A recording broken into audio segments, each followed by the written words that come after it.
Hello friends, welcome back to my channel. இன்றைக்கி நம்ம பார்க்க போகிற ரெசிபி வந்து அப்பள பஜ்ஜி. இதுக்கு வந்து 2 கை கடலை மாவு போட்டுக்கணும்.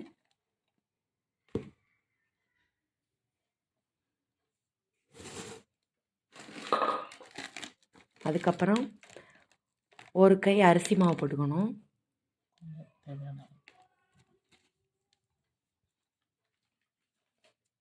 அதுக்கப்புறம் கொஞ்சமாக பெருங்காயத்தூள் போட்டுக்கோங்க.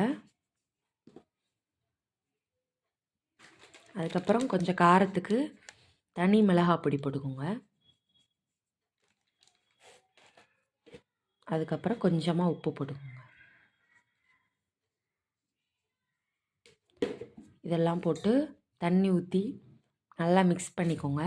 எல்லாத்தையும் கையில் ஃபஸ்ட்டு ஒரு நல்லா மிக்ஸ் பண்ணிக்கோங்க. அப்புறமா கொஞ்சமாக தண்ணி ஊற்றி பஜ்ஜி மாவு பதத்துக்கு கலக்கணும். இப்போ நாங்கள் கலக்கிற மாதிரி கலக்கணும்.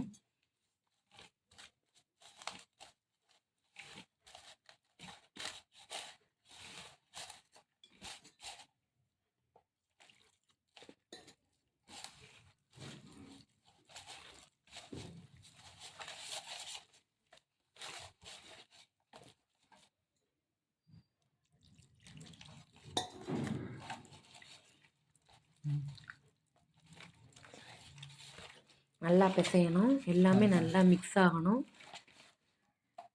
நல்லா பஜ்ஜி மாவு மரத்துக்கு நல்லா கலந்துக்கோங்க. பஜ்ஜி மாவு பதத்துக்கு கலந்துட்டு என்ன பண்ணுறீங்கன்னா, அப்பளம் வந்து பெரிய அப்பளமாக இருக்கும், அதை 2ஆக உடச்சி இந்த மாவில் டிப் பண்ணி சூடாக காஞ்ச எண்ணெயில் வந்து போட்டு எரிச்சா அப்பள பஜ்ஜி ரெடி ஆயிரும். Thank you friends. இன்னொரு அனதர் இன்ட்ரெஸ்டிங் வீடியோவில் உங்களை சந்திக்கிறேன். Until then bye from Jaya. Share பண்ணுங்கள், சப்ஸ்கிரைப் பண்ணுங்கள், பெல் ஐக்கானை கிளிக் பண்ணுங்கள். தேங்க்யூ.